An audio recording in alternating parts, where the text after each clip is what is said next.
En 2026, alors qu'on voit beaucoup de constructeurs de smartphones pédaler un petit peu dans la boue à cause de la crise ambiante autour de la mémoire vive, eh bien on trouve Tecno au milieu de tout ça. La marque chinoise propose encore des concepts novateurs, avec notamment cette année un téléphone modulaire. Oui, rappelez-vous, il y a quelques années, on avait déjà vu ça chez Google avec le projet Ara notamment, ou encore avec le LG G5 et ses modules qui n'avaient malheureusement pas fonctionné. Mais Tecno a une boîte secrète, c'est sa connexion magnétique avec des Pogopin qui vont permettre d'accrocher une dizaine d'éléments différents au smartphone et sans engendrer de chauffe sur celui-ci.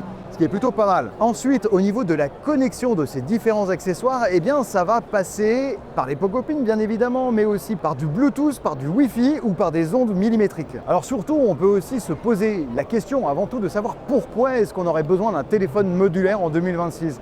C'est tout simplement parce que nos besoins sont grandissants. On a besoin de gros appareils photo, on a besoin de grosses batteries, on a besoin en définitive d'avoir un tout en un qui prendrait beaucoup trop de place dans une poche.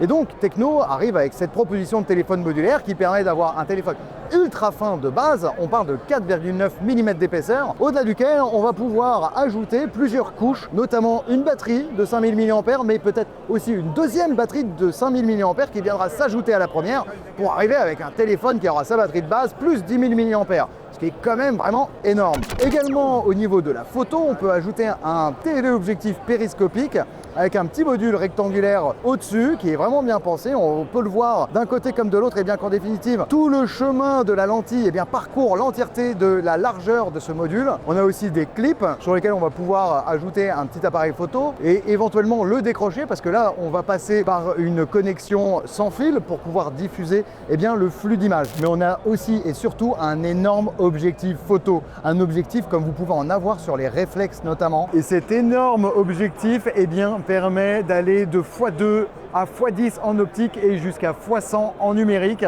On a déjà vu ça chez Honor ou encore chez Oppo avec des zooms que l'on vient ajouter au smartphone, mais néanmoins ceux-ci sont beaucoup plus petits avec un diamètre beaucoup moins large. On imagine que les lentilles sont donc surdimensionnées sur le modèle de Tecno et peuvent potentiellement assurer un meilleur résultat photo. Et petit fun fact, on va parler du port USB-C parce que ce téléphone modulaire, on est totalement dépourvu. En effet, il ne se charge uniquement de manière magnétique, donc en sans fil. Pourquoi ? Pour une simple et bonne raison, c'est que il n'y a pas forcément la place dans son épaisseur pour pouvoir contenir un port USB-C. En effet, avec 4,9 mm, c'est le smartphone le plus fin qu'on ait vu pour l'instant. À côté de ça, un iPhone Air mesure 5,6 mm d'épaisseur et déjà c'est très étriqué. Un port USB-C, il faut savoir que ça demande entre 3 et 6 mm d'épaisseur pour être intégré.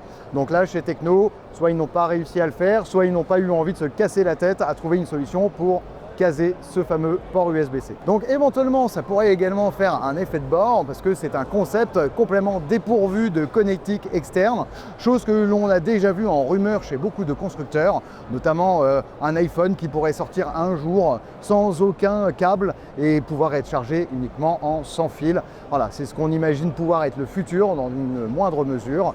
On verra bien si ce concept donne des petits dans le futur. Alors ce smartphone modulaire de Tecno, moi j'aimerais bien l'avoir en main, de pouvoir l'utiliser au quotidien tous les jours, un petit peu comme le Robophone de Honor, mais malheureusement je viens d'avoir la confirmation, il s'agit encore que d'un concept qui ne sera pas commercialisé, tout du moins dans cette forme-là, et donc on n'a pas non plus de prix. C'est un petit peu dommage, c'est vrai que l'année dernière on avait eu de la part de Tecno le Spark Slim, qui était l'un des smartphones les plus fins du monde, parce que c'était la mode en 2025, et en définitive il avait réussi à trouver son chemin vers une commercialisation, tout du moins en Asie. Là, celui-ci restera à l'état de prototype pour l'instant. Voilà, c'est tout pour moi, tout ce que je pouvais vous dire, tout du moins sur ce téléphone modulaire, parce que sur Tecno, on pourrait en dire beaucoup plus. D'ailleurs, vous pourrez retrouver plein de shorts sur notre chaîne YouTube au sujet de toutes les innovations qu'ils ont, notamment un smartphone de 7,4 mm d'épaisseur avec une batterie de 8000 mAh, ou encore un autre téléphone qui fait des bizarreries, des espèces d'éclairs sous sa coque. Enfin, un truc assez marrant, assez farfelu. C'est ça ce qu'on aime voir également au MWC, ce sont des innovations,